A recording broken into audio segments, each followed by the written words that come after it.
So most people view the practice of yoga and the path of yoga as this esoteric, otherworldly, very foreign, very different alternative to the more monotheistic or mainstream patriarchal religions that really have a vast and far-reaching influence on our whole society and our whole culture, and as a result, our whole mindset.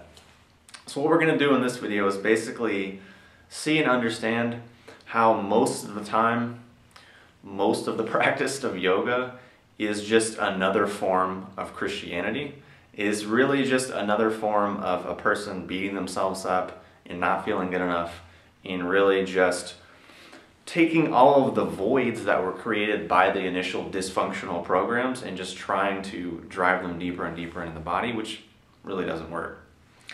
So looking at this, what are some of the examples and how is yoga so much like Christianity, and how is the very thing that people are doing to rebel against this other thing pretty much the exact same thing? So first is that in Christianity, monotheistic religions, this whole idea that up here is God, all the way down here is you at the bottom. So it sets up this whole pyramid shape or hierarchical view of reality. You know, on top there's God, and then maybe God's son, and then there's the religious elite, and then there's the societal elite, and then all the way down there's us at the bottom. And yoga has the very same thing. You know, there's Brahma, the great creator. And then there's, you know, the sages and seers and the gurus and the teachers and all these different permutations, and all the way down at the bottom, what do you know? There we are. So we have this initial hierarchical way of seeing the world, which automatically puts us at the bottom. Why does it put us at the bottom? Because we're unenlightened, or we have karma, or it's our dharma, or we have low consciousness, or we have negative emotions, or we have animalistic drives, or we're sinners, or we're impure, or we fell from grace. All of these different things are found in both traditions. Yet, what we can also see is that both say, all right, here's the way the world is, you're on the bottom, you're bad because you're on the bottom, but here's the good news. If you just follow our rules for 3 easy low payments of $19.99, you too can maybe climb up the ladder. And it's funny how that works. It's an amazing marketing technique and a persuasion technique that a lot of people use, wherein you invent a problem and then simultaneously invent the solution and then give people both at the same time.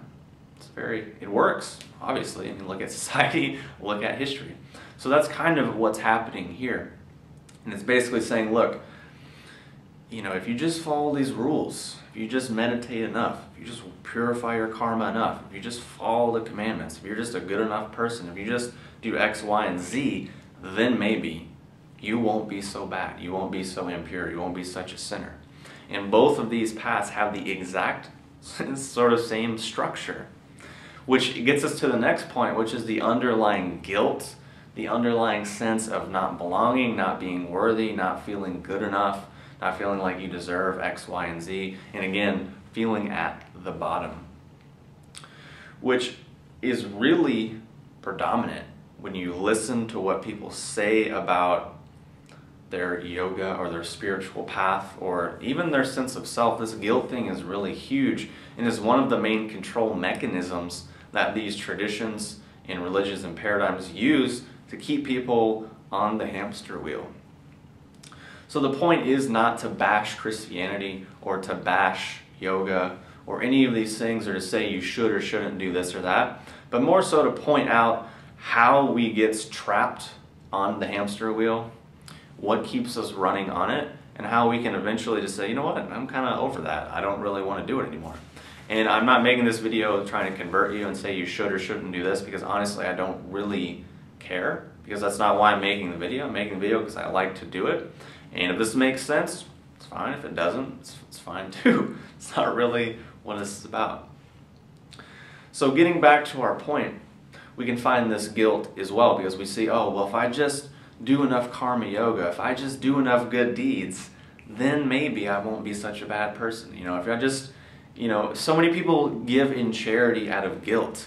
So many people give to others out of guilt.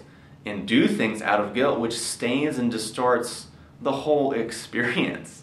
Because when, I don't know if you ever had this experience, but if you have someone who's doing something for you or having some interaction with you out of this constraining emotion, it just sort of like you're receiving it, but you don't really feel the natural sort of warmth and response to that because it's sort of distorted and dirty from that sense of guilt or that sense of inadequacy or lack or whatever that is. Which if we're perceiving that on an interpersonal level, not lever, but level, then that can only show us that on a more energetic or far-reaching level, same thing is happening.